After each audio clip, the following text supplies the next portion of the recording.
Comme Mike Ward ne semble pas vouloir le faire, je vais le faire à sa place. Je vais m'excuser pour ses propos qu'il a tenus lors du gala de Jean-Marc Parent.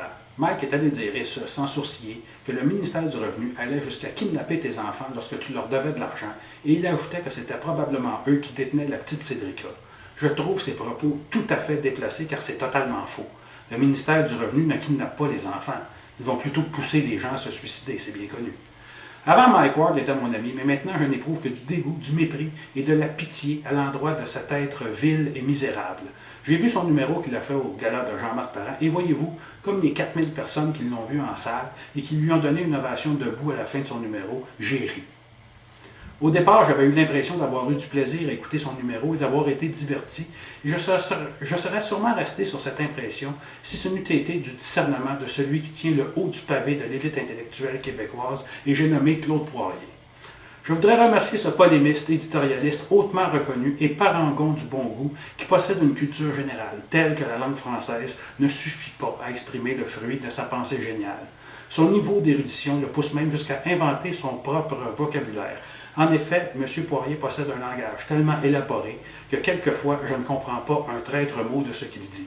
Eh bien, cet homme m'a fait réaliser à quel point j'étais dans l'erreur de rire les blagues de Mike Ward. J'avais déjà eu une discussion avec Mike où on se disait à quel point le crime dont avait été victime la petite Cédrica était révoltant et qu'on se donnait la peine, comme plusieurs, de regarder à l'intérieur des voitures des fois qu'on l'apercevrait.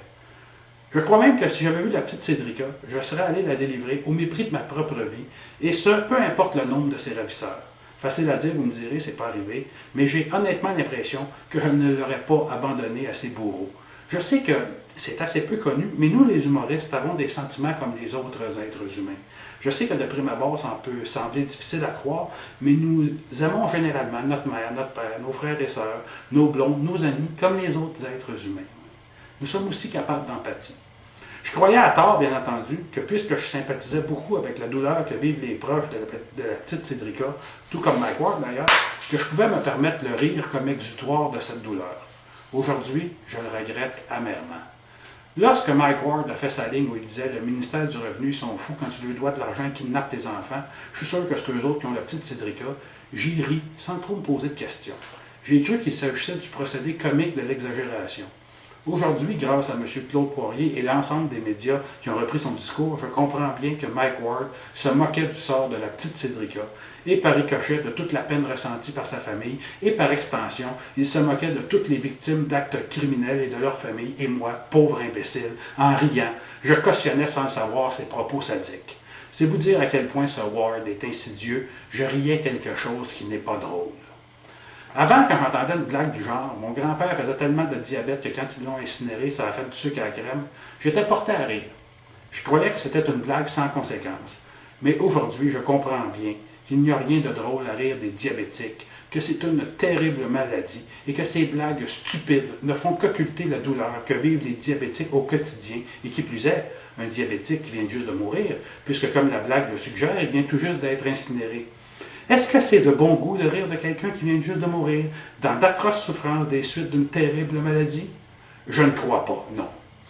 Comme il se trouvera toujours des gens pour s'offusquer de telle ou telle blague, et que comme humoriste, on ne peut pas toujours prévoir quelle blague va heurter la sensibilité de quelqu'un, car je vous le rappelle, si ça n'avait pas été de l'intervention de Claude Poirier, je serais resté sur l'impression que le numéro de Mike Ward était drôle.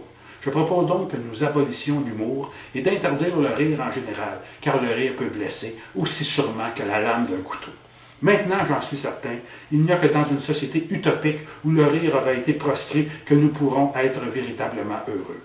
Vous savez, quand on est humoriste, ce qu'on veut, c'est divertir les gens, les faire rire et qu'ils passent un bon moment. On ne sait pas si on va réussir notre pari, mais on essaye.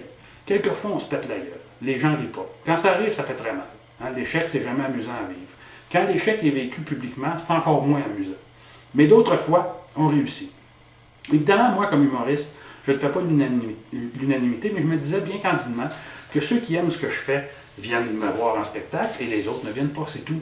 Mais malheureusement, ce n'est pas si simple. En plus, comme Mike Ward, j'ai des visées artistiques et souvent je prends des risques et j'explore les limites, question d'essayer de ne pas toujours aller où les autres sont allés.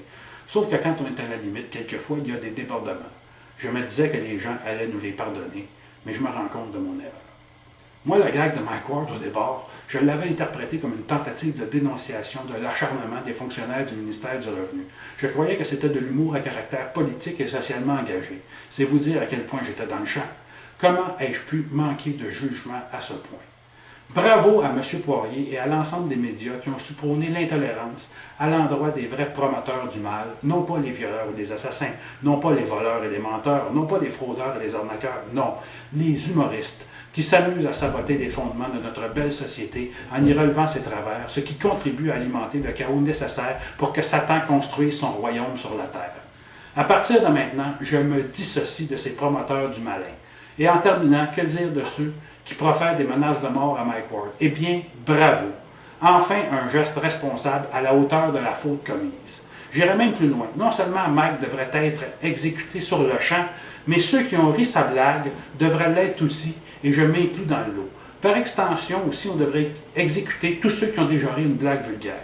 Ces gens-là ne méritent pas de vivre.